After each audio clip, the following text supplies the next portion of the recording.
여기 교회를 이렇게 좀 익숙한 분도 있지만 아마 이렇게 처음 오신 분도 있을 겁니다. 여러분 이렇게 교회에 와서 듣는 많은 단어들이 있죠. 어떤 단어들을 많이 듣습니까? 뭐 교회, 성도, 또 없나요? 할렐루야, 아멘, 네? 은혜, 축복, 그렇죠. 예, 예. 아무튼 호칭도 있습니다. 어떤 호칭들 있죠? 목사님, 장로님, 집사님, 권사님, 뭐 전도사님, 또 뭐 있죠. 어, 여러분 어떤 호칭이 마음에 드십니까? 어떤 호칭으로 불려지기를 원하세요? 별로 생각해 본 적이 없죠. 그나마 좀 쉬운 호칭이 이런 것 같아요. 뭐 집사님이라든지 아니면 뭐 장로님이라든지 좀 쉽습니다. 왜 쉬울까요? 이 목적이 좀 분명하거든요. 이렇게 뭐 집사님은 교회를 섬기고 봉사하는 일에 최적화되어 있는 직분이기 때문에 집사님 하실 분들 언제든지 마음 가운데 기도하십시오. 장로는 어떤 호칭일까요? 장로는 치리하고 또 아픈 이들을 돌보고 그런 게 이제 장로의 이제 최적화된 호칭입니다. 목사는 어떤 호칭일까요?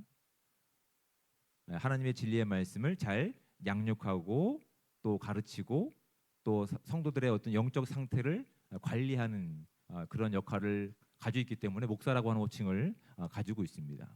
또 교회 안에서는 다른 호칭들이 있는데 여러분 교회라고 하는 호칭 들어보셨습니까? 교회도 호칭입니다. 성도라고 하는 말 들어보셨어요? 네, 성도라는 말 들어보셨죠? 여러분 교회와 성도라고 하는 이 호칭이 어, 체감되십니까 혹시? 이거 어떤 호칭일까? 그러니까 집사라든지 목사라든지 장로는 분명한데 목적이 교회의 목적은 뭘까요? 성도의 목적은 뭘까요? 모르시겠죠? 그러니까 이게 교회 안에서는 많이 불리는데 이게 정말 괜찮은 호칭인가? 정확하게 이게 어떤 목적을 가지고 있는가라고 하는 궁금증이 분명히 들 수 있습니다. 정말 좋은 거예요. 그런 궁금증에 대해서는. 그 주저하지 마시고 누구한테 물어봐야 됩니까? 굳이 저를 찾지 않으셔도 됩니다. 교회에 있는 뭐 집사님한테 물어보셔도 되고 누구한테 물어보셔도 됩니다. 근데 여러분 이 교회와 성도라고 하는 호칭이 정말 신비한 호칭이에요. 이게 어떤 거냐면 지금 여러분이 낯선 호칭 이 느낌 그대로인 거예요. 만약에 우리가 연말이 되면 보통 이제 뭐 연애 대상이라든지 뭐 이런 거 하지 않습니까? 뭐 거기 그런 거에 대해서 여러 번의 전화가 오는 거 어디 뭐 연예 기획사가 아니라 어디 뭐 청룡 그 상이 있나요? 있죠. 네. 아무튼 청룡 영화사 대표가 전화 온 거지. 그 아무개 씨 맞습니까? 맞습니다.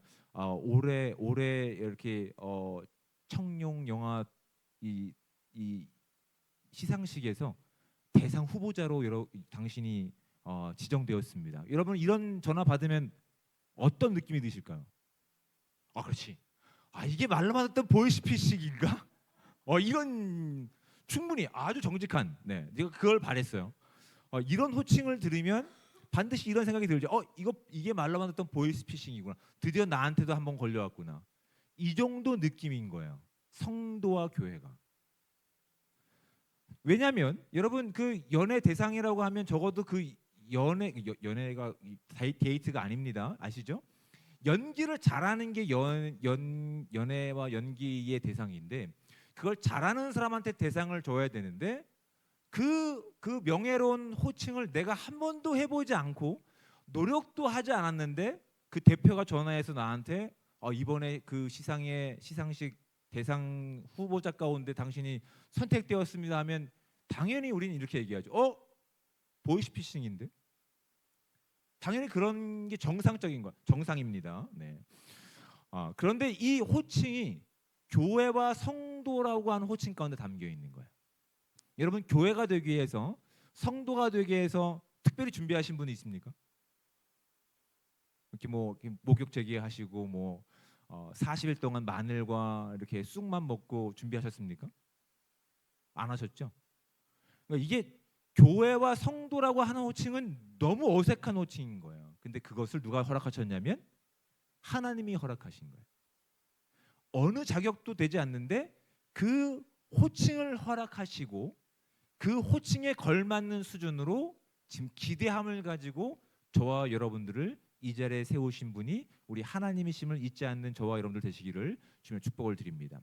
교회에 수없이 많은 호칭이 있지만 가장 영예스러운 호칭이 성도 교회입니다. 우리를 통해서 이 땅 가운데 하나님이 어떤 분이신지를 드러내기를 기대하고 계신 호칭이 성도와 교회 가운데 있는 거예요. 지금 우리가 함께 읽었던 출애굽기의 말씀, 여러분 아마 알고 계신 분도 있을 겁니다. 여러분, 출애굽기는 어떤 내용을 다루고 있죠? 그렇죠? 애굽을 탈출한 걸로만 알고 있죠. 근데 애굽을 탈출한 것, 오늘날의 명칭으로는 이집트죠. 이집트를 탈출한 것으로 끝나는 것이 아니라 약속의 땅에 들어가고 약속의 땅에 들어가는 자격 요건을 갖추는 모든 내용을 담고 있는 책이 출애굽기입니다. 그러니까 하나님께서 이스라엘 백성들을 애굽이라고 하는 나라에서 출애굽 시키셨습니다. 그러니까 애굽에 있을 때 그들의 신분은 뭐였습니까? 그들의 호칭은 뭔지 아세요? 종입니다. 종. 종의 신분이었어요. 그런데 애굽을 이집트를 떠나서 하나님이 약속하신 가나안이라고 하는 곳에 보낼 때까지 애굽을 하고 나서는 신분이 변화가 있습니다. 뭐로 바뀌었을까요? 자유인이 된 거라고요. 그러니까 구약의 개념에서는 자유인입니다. 그런데 신약에 와서는 조금 전에 제가 말씀드렸듯이 이 호칭이 뭐냐면 교회와 성도라고 하는 호칭인 거예요. 이걸 내가 받기 위해서 내가 이것을 알았기 때문에 하나님 앞에 달라고 구한 적이 없어요. 근데 하나님께서 이스라엘 백성 가운데 종의 신분을 있던 그들 가운데서 자유인의 신분으로 교회로 성도로 불러내신 거예요. 이게 아직 피부로 와닿지 않죠. 그게 뭐 대단한 겁니까? 다시 한번 말씀드리는데 우리가 어떤 거라고요? 마치 연애 대상에 연말에 연애 대상에 자격도 안 되는데 명함도 낼 수 없는 상황인데 하나님께서 갑자기 우리를 우승 후보자로 대상 후보자로 선택하셔서 우리를 그 자리에 세우신 거라고요. 근데 아직은 이제 감이 없죠. 근데 하나님께서 단순히 그 자리에 불러내신 것으로 끝나는 것이 아니에요. 오늘 우리가 함께 살펴봐야 될 내용들이 바로 거기 있는 거예요. 하나님은 우리를 그냥 신분만 바꾸신 것이 아니에요. 우리의 내용을 바꾸고 계시는 거예요. 여러분, 애굽이라고 하는 나라에 있을 때는 그들이 먹고 사는 문제에 어려움이 없었습니다. 그리고 애굽이라고 하는 강대국 가운데 있었기 때문에 주변으로부터의 공격에서부터 자유로울 수 있었어요. 편안한 인생이 그들 가운데 있었다고요. 그런데 그들의 인생을 한마디로 호칭하면 종이었어요. 하나님은 굉장히 기분이 나쁘신 거예요. 내 사랑하는 자녀들, 내 백성들은 종이 아니야. 편한 인생에 그냥 그것이 잃을까봐 전전긍긍하고 그것을 위해서 목숨을 거는 인생으로 끝날 인생들이 아니야. 그러니까 내가 거기서 건져낼 거야. 내가 내 백성으로 삼을 거야. 내가 내 교회로 삼을 거야. 내 성도로 삼을 거야. 여기 하나님의 열정과 하나님의 용기와 하나님의 기대가 담겨 있는 거야. 근데 막상 꺼내 놓으니까 어디입니까? 광야예요. 광야. 이스라엘 백성들은, 교회 성도들은, 교인들은 어떤 게 익숙한 삶이었어요? 안전, 평화, 그리고 배고픔이 없는 것, 질병이 없는 것, 이게 편한 거예요. 이게 잃을까봐 이것을 가지고 있는 누군가에게 종으로 살던 인생이었다고요. 근데 하나님께서는 하나님이 사랑하시는 자녀들, 백성들, 교회 성도들을 그것을 목적으로 사는 종이 아니라 그것을 넘어서는 하나님의 자유를 가지고 있는, 하나님의 생명을 가지고 있는, 하나님과 함께하는 진짜 교회로, 성도로 삼으시기 위해서 그것이 가장 좋은 위치가 어디냐면 광야인 거예요. 광야로 내모시는 겁니다. 그리고 우리의 모습을 바라보게 하시는 거예요. 우리가 지금까지 살아갔던 방식이 무엇인지를 보게 하시는 거예요. 아, 내가 먹고 사는 문제에 그렇게 먼 목적을 다 두고 있었구나. 내 자존심의 문제 가운데 내가 그렇게 목숨 걸고 살고 있었구나. 그것이 잃으면 두려움 가운데 살았던, 결국 내가 그 성공의 목적 가운데 성공의 종으로 살고 있었구나. 편안함의 종으로 살고 있었구나, 물질의 종으로 살고 있었구나를 발견하게 하신다. 근데 이 이야기가 구약에 있는 이야기가 아니라 어디까지 연결된다고요? 신약에서 예수님께서 우리를 영적인 자녀, 하나님의 교회와 성도임을 알게 하시기 위해서 예수님께서 그것을 알게 하시고 선물해 주시기 위해서 오셔서 그것을 시작하신 공생애라고 얘기합니다. 공적인 생애. 그것을 시작하실 때 이미 우리 가운데 허락하시는 거예요. 예수님께서 이 땅에 오셔서 30살이 되었을 때 성령에 이끌려서 어디로 끌려가십니까? 어디로 내몰리시죠? 맞추면 제가 또 점심을 사드리려고 했는데 감사합니다. 광야로 내몰리셨습니다. 광야로. 똑같아요. 광야로 내몰리셨어요. 그런데 성공이라고 하는 유혹을 가지고, 편안함이라고 하는 유혹을 가지고, 안전과 명예라고 하는 유혹을 가지고 사탄이 예수님을 시험하고 있는 거예요. 배고프지 않니? 당연히 먹어야 되는 거야. 먹는 게 정상이야. 근데 예수님께서는 이 땅 가운데 우리가 하나님의 백성으로, 성도로, 교회로 부름을 받은 우리가 그 먹는 것이 목적이 되어서 종으로 살지 않기를 원하고 계시는 거예요. 그래서 40일을 금식하시고 나서도 어떻게 하십니까? 너희가 떡으로만 살 존재가 아니라 하나님의 말씀으로 살아가야 될 영적인 존재야라고 말씀하시면서 그 모든 시험들 가운데서 이미 승리를 허락하시고 하나님과 함께 그 승리를 살아갈 수 있는 기회와 은혜를 주신 거라고요. 여러분, 우리가 개별적으로 구원을 받았을 때는 개별적이지만 하나님께서 부름을 받아서 교회라고 하는 이름과 성도라고 하는 이름을 주셨을 때는 더 이상 개별이 아닙니다. 오늘 말씀을 볼까요? 오늘 말씀 4절 4절 말씀부터 보겠습니다. 내가 애굽 사람에게 어떻게 행하였음과 내가 어떻게 독수리 날개로 너희를 업어 내게로 인도하였음을 너희가 보았느니라. 여기서 우리가 집중해서 봐야 될 단어가 뭔지 아십니까? 네, 여러분 꽂히는 단어들이 있지만 중요하게 봐야 되는 단어가 너희는입니다. 너희는. 하나님께서는 이스라엘 백성들을 구원하실 때 개별적으로 그 가정별로 해서 구원을 이루셨지만 그 구원의 반응을 보인 공동체는 더 이상 개인이 아닙니다. 어느새 교회가 된 거예요.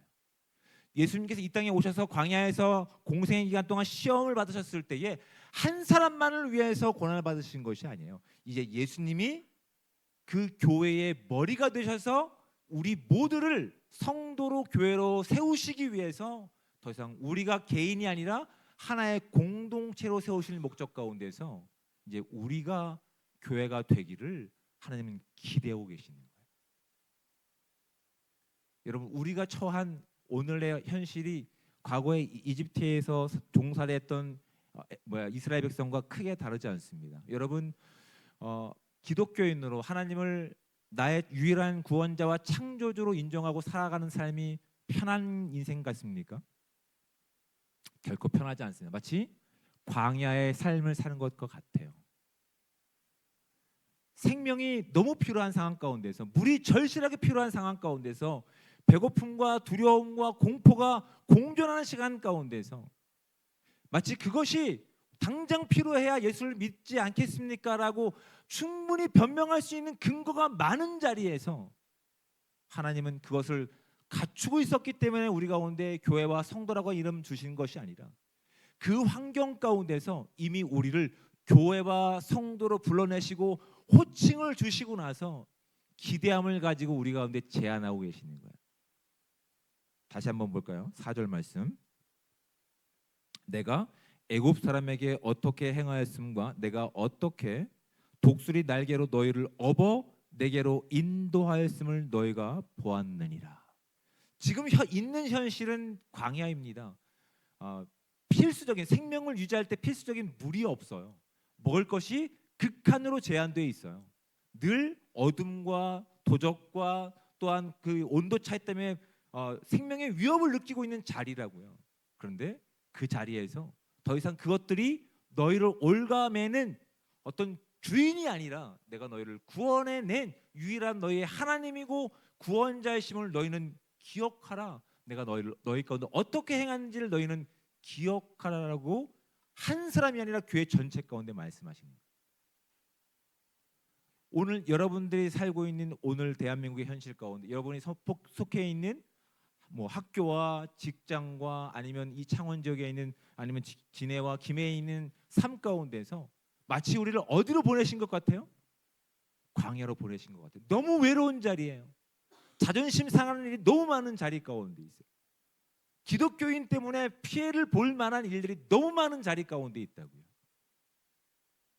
하나님은 질문하시는 거예요. 그래서 내가 너희 가운데 허락한 교회로 살래?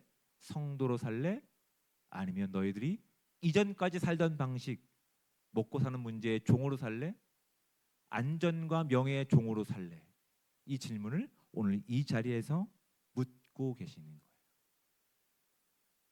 그냥 찬양할 때 막 감격이 있기 때문에 하나님 제가 하겠습니다가 아니라 기간을 주시는 거예요. 3일 동안, 이틀 동안 거룩함을 구별하시고 나서 너희들이 이제 작정해라. 너희들이 지나온 날을 봐라. 지금 너희들이 있는 자리가 광야지만 내가 너희를 불러낸 곳이 광야지만 그 광야의 인생 가운데 광야까지 오는 시간 가운데 내가 너희 가운데 무엇을 허락하는지를 봐라. 지금 너희들의 호칭이 무엇인지를 기억하라고 말씀하시는 거예요. 왜 그렇게 말씀하실까요? 하나님은 저와 여러분들이 자랑스러운 거예요. 사랑스러운 거예요. 우리가 이 땅 가운데 건강 때문에 그 종으로 사는 인생이 아니라 구걸하는 인생이 아니라 명예 때문에 자존심 때문에 구걸하는 인생이 아니라 영원한 생명을 가지고 있는 하나님과 함께 살아가는 존재이기 때문에 그 사실을 아는 자들이 아직은 정확하게 알지 못하지만 이제 그 명령 가운데 순종할 때 하나님이 채우시는 것을 공급해 가시면서 우리가 어떠한 결정을 할지에 대해서 기대하고 계시는 거라고. 여기 지금 도전은 하나님의 기대가 담겨 있는 거예요. 우리를 부르시는 곳, 우리를 보내신 곳이 마치 광야 같습니다. 하나님 원망할 수 있어요. 하나님, 과거의 삶이 더 편안했는데 왜 예수 믿으니까 이 어려움이 있습니까? 증거가 있어요. 우리가 그것에 목매어서 그것의 종으로 사는 존재들이 아니라 영원한 하나님이 나의 아버지이시고 그 생명이 나에게 있고 오늘도 그 하나님의 돌보심과 입히심과 그 생명의 보호 가운데 더 이상 우리는 그것의 종이 아니라 그것을 넘어선 하나님의 백성임을 살아내기를 원하시는 하나님의 마음이 여기 담겨 있는 거예요. 여러분, 우리가 이제 결단해야 될 때입니다. 공고한 시간이 오기 전 청년의 때에, 젊음의 때에 이 결정을 하는 거예요. 아니, 우리가 자격을 갖추고 있거나 이해해서 이 자리에 있는 것이 아니라고요. 어느새 하나님의 은혜가 저와 여러분을 뭐라고 부르시냐면 하나님의 백성, 성도, 나의 사랑하는 아들과 딸로 부르고 계시는 거예요. 진짜 명예로운 거예요. 정말 은혜로운 말씀인 거예요. 우리가 여기서 아멘, 내가 순종하겠습니다 라고 결단하기만 하면 하나님은 광야 40년입니다. 일주일만 끝나는 시간이 아니에요. 40년 동안 이 길을 끄집고 다니면서 입히시고 돌보시고 때로는 불기둥과 구름기둥으로 보호하시면서 우리에게 자유인에 대한 기쁨, 생명을 가지고 있는 삶에 대한 기쁨, 죽음도 두려워하지 않는 우리의 인생을 통해서 이 땅 가운데 자랑하려고 하는 하나님의 기대가 이 말씀 가운데 담겨 있다는 사실을 잊지 않는 저와 여러분들 되시기를 주님의 축복을 드립니다. 아직은 교회라고 하는 직분이, 교회라고 하는 호칭이, 성도라고 하는 호칭이 낯설고 어색할 겁니다. 근데 하나님은 우리를 그렇게 불러주시면서 지금 기대하며 여러분께 요청하고 계세요. 너 어떤 삶을 선택할래? 먹고 사는 문제 때문에 거기 종으로 살래? 아니면 내가 허락한 그 생명을 가지고 있는 자로서 나와 함께 이 영광을 살아갈래? 오늘 주어진 저와 여러분의 시간 가운데 우리에게 주어진 이 정체성의 호칭을 잊지 않고 결단하면서 하나님과 함께 영원한 생명을 함께 살아가시고 영원한 기쁨과 평안을 함께 살아갈 수 있는 복되고 귀한 삶이 저와 여러분과 함께 하시기를 주님의 축복을 드립니다. 아멘.